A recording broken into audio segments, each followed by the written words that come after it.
একটা ভালো কাজ করতে পারতেন। আর ভালো কাজ? আচ্ছা একটা কথা বলুন তো, আমাদের মতো শিক্ষিত ছেলে মেয়েদের জন্য সরকার কোন কাজটা করেছে? আজ হাজার হাজার শিক্ষিত ছেলেমেয়েরা রাস্তাঘাটে বেকার ঘুরে বেড়াচ্ছে, তাদের কাছে কোনো কাজ নেই, আর তাদের কষ্টটা বোঝার মতো ক্ষমতা কারণ নেই। কিন্তু দেখুন, যারা জনগণের ভোট নিয়ে সিংহাসনে বসে আছে, তাদের আমাদের কথা ভাবার মতো একটিও সময় নেই, কারণ তারা তো ভালো আছে। আজ হসপিটাল যাবেন, সাধারণ মানুষের কোনো চিকিৎসা নেই।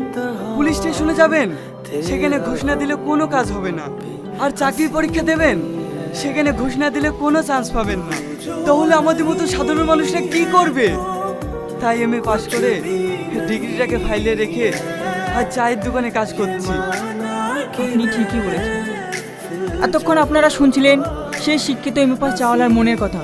তাই আপনারা আরও নিত্য নতুন খবর পেতে আমাদের চ্যানেলের সঙ্গে থাকুন।